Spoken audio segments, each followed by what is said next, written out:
Hello there, I'm Sir Class and I'm going to show you the easiest way to make emotional melodies in FL Studio or any DAW that you use to make music.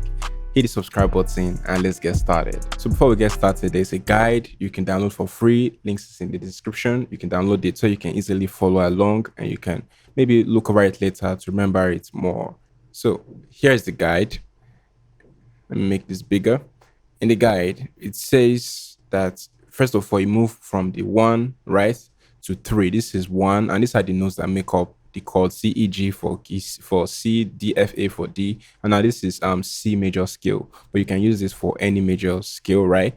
And the just moves from the first chord to the third chord, right? That's where you get the real emotional swing. Then from then on, you can really pretty much combine other chords. Maybe, for example, I said here you can combine 6 and 2, or maybe 2 and 5, or maybe 3, and just combine other chords if you want to. If you want to have more than two chords, if you just two chords, you want to get just 1 and 3, right? But if it's 3 chords, you can just maybe 1 3 6 or 1 3 5, right? And if it's 4 chords, 1 3 6 2, just all depends on you. And another thing you can do to make your chords sound even more interesting is using suspended chords.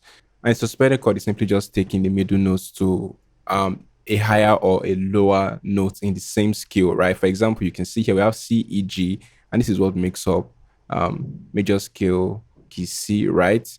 The chord for key C, the do chord, right? And here you can see this is suspended format. You can see this is C, now this is G, but you can see it's supposed to be on E, but now it moved up to F. We could also move it down to D, right? It could have been C, D, G, but it depends on what feels best to you in your arrangement. And it's nice to have this either when your progression is about to loop, like maybe you have 4 chords, maybe at towards the end of the last chord, or you can have it just in the dead middle of your chord. But I would not advise, especially as a beginner, I'm not advised to have it at the beginning of your chord progression because it may sound weird and you don't know how to move on from there. All right, so let's see how we can put this in practice, okay? So you see this is C, right? Let's start with here. This is C. First of all, we're going to create the bass chords to make sure that we're okay with it.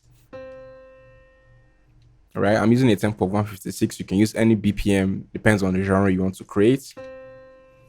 And then now we can go to, let's say, number 3, right? This is 1, 2, 3. And third chord is E, right? And remember, it says in here, it says here the third chord, right? This is 1, 2, 3 is E, G, B, right? So I'm going to create that E, G, B, right? And this is C, E, G, right? When I play it back, you can hear that emotion already. Now I can pretty much move on from here. I want to create 4 chords, right? So let's say I move on to here, then here. Let's see how it sounds. All right, C, E, G, then D, F, A, then A, C, E.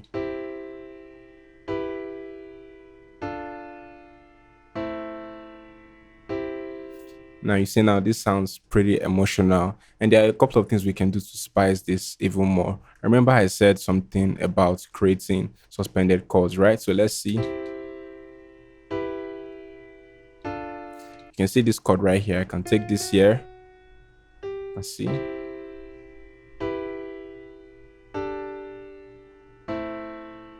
I could have it there, or I could have it here.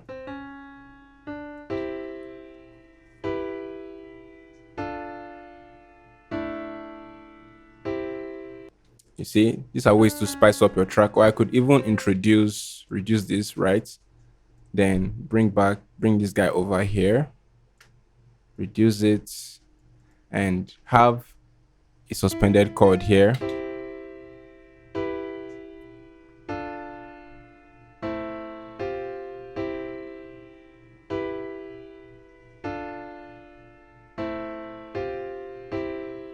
That's an emotional chord already. And let's see how we can spice this some more. Let's create our bass notes. I'm going to select the notes that make up our chord progression. Select this, select this, select this, and select this, right? Then move it to a lower octave.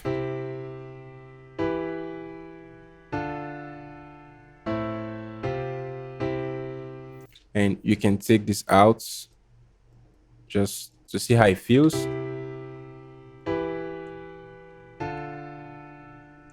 And now let's try to play inverse chords. Select some notes, right, and take it to a lower or higher octave, right? Let's bring it to a lower octave and see how it sounds. You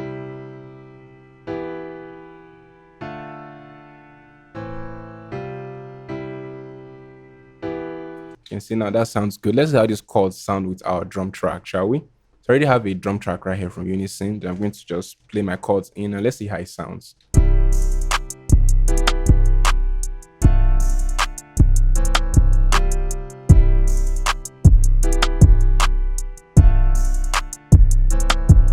You can see that sounds emotional. Now let's create some melodies. I like to make sure, well, you can actually do without creating exactly on this gray line, but as a beginner, try to create your melodies while sticking to these gray lines. It's much easier that way to get it to sound really accurate.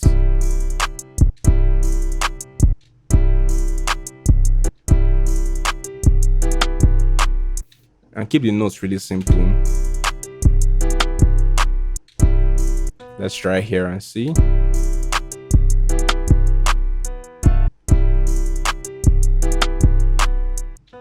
Let's try here and see.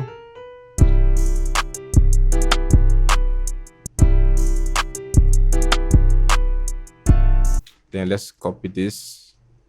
Because something about rhythm is, this is not a rule, but when you have a simpler way to get rhythm for your melodies, if you have maybe 4 chords, you can mirror the first 2 sides to the other side and make it match with the chord progressions that follow. And I'm going to show you how.